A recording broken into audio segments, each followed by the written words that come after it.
अस्सलामुअलैकुम वरहमतुल्लाहि वबरकातुहू। आपका भाई अबू बकर हयात आपके साथ मुखातिब है। आज सांस के मुताल्लिक मैं आपको चंद चीज़ें बताऊंगा। तो सांस के लिए जो सबसे पहली और बुनियादी चीज़ है कि कारी को तिलावत के दौरान सांस लेना आना चाहिए। बाज़ कुर्रा हज़रात की आदत होती है कि वो सांस को लेते हैं और पहली आयत के अंदर ही सारा सांस निकाल देते हैं, बल्कि जिस वक्त नाक के ज़रिए से सांस को लिया जाता है तो सांस को थोड़ी देर सीने में रोक के पड़ें, और सीने में जिस वक्त सांस को रोकेंगे तो ज़रूरत के मुताबिक अल्फाज को ख़ुद सांस देना होता है। जिस वक्त बिल्कुल सांस को ढीला छोड़ के पढ़ेंगे तो बाज़ अल्फाज ऐसे हैं कि उनके अंदर सारा ही सांस ख़त्म हो जाता है। तो नाक के ज़रिए से सांस लें ऐसे और उसको सीने में रोकें और अल्फाज को ज़रूरत के मुताबिक आप सांस लें, इंशाल्लाह आपके सांस में फ़र्क आएगा। एक बात। नंबर दूसरी बात यह है कि पानी का ज़्यादा से ज़्यादा इस्तेमाल करें।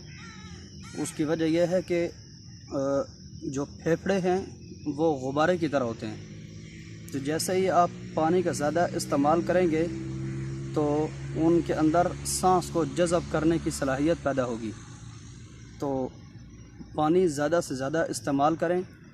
नंबर तीसरी चीज़, फजर की नमाज के बाद या तेज़ जितनी तेज़ी से आप चल सकते हैं तेज़ चलने की कोशिश करें या आहिस्ता आहिस्ता दौड़ने की कोशिश करें।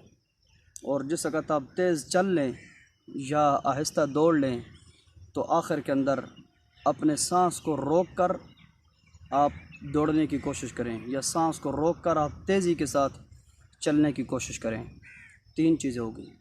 नंबर चौथी चीज़, योगे का इस्तेमाल करें। मिसाल के तौर पर सांस को नाक के ज़रिए से लें। ये योगा किसको कहते हैं?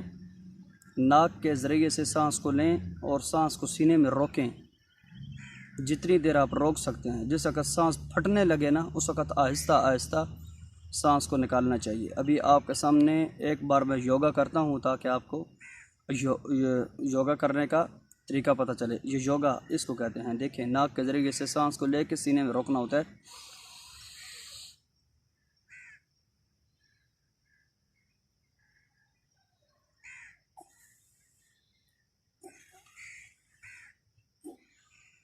इस तरीके से। यह मैंने तो बिल्कुल मुख्तसर वक़्त के लिए आपको बताने के लिए किया। आप इसको ज़्यादा देर भी रोक सकते हैं। सांस को लें अच्छी तरह, उसको सीने में रोकें और रोकी रखें जब तक आप रोक सकते हैं। जिस वक्त सांस फटने लगे उस वक़्त आप आहिस्ता आहिस्ता सांस को बाहर निकालने की कोशिश करें। और नंबर 5वीं चीज़, कोशिश करें एक्सरसाइज़ की। एक्सरसाइज़ एक तो सीने की एक्सरसाइज़ करें, हाथों में कोई वज़न उठाकर ऐसे। वजह यह है कि सीने बाज़ लोगों के बंद होते हैं तो सांस को रोकना ही सीने में होता है। तो सीना है ही बंद, तो सीने में जितनी सलाहियत होगी उतना ही सांस आएगा ना।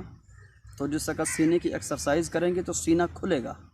जिस वक्त सीना आपका खुलेगा तो सांस लेंगे तो सीने के अंदर सांस को ज़्यादा से ज़्यादा जमा करने की सलाहियत पैदा होगी और इससे भी आपके सांस को काफ़ी तक़वियत मिलेगी।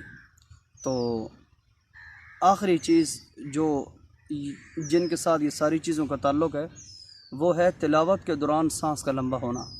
बस तिलावत के दौरान जैसे कि आप तिलावत को शुरू करने लगें, इब्तिदा से ही सांस को लेने की प्रैक्टिस करें ताकि जैसे जैसे तिलावत बढ़े आपका सांस भी ऐसे ऐसे बढ़ता जाए। मिसाल के तौर पर देखें,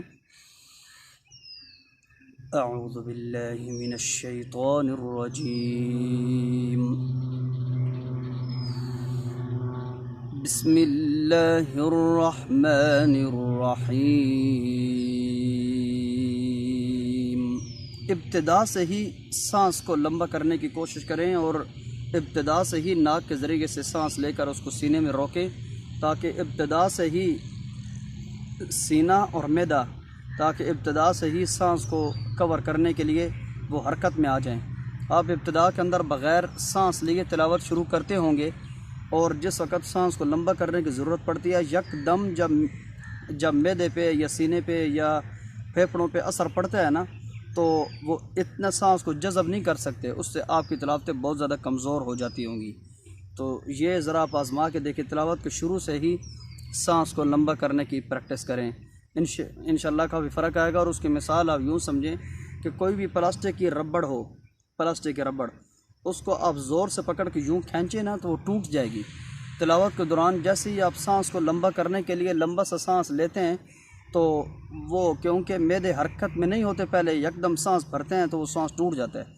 तो इब्तिदा से ही जब सांस लेंगे तो इसकी मिसाल इस तरह है, जिस तरह आहिस्ता आहिस्ता आहिस्ता आप इस रबड़ को खींचते रहें, इस तरह तो आहिस्ता आहिस्ता खींचते रहेंगे तो इंशाल्लाह आप देखेंगे थोड़े ही वक्त के अंदर वो रबड़ इतनी ज़्यादा लंबी वो लंबी हो जाएगी कि आपकी सोच से भी ज़्यादा।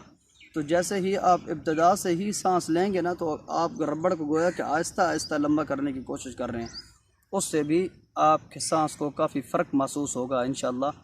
अगर मेरी बातों से आपको फ़ायदा हो तो मेरे लिए ख़ुसूसी दुआ भी किया करें। आपकी दुआओं का तलबगार रहता हूँ। अपनी ख़ुसूसी दुआओं में अपने भाई को याद रखिए। वस्सलामु अलैकुम व रहमतुल्लाहि व बरकातुहू। अल्लाह हाफ़िज़।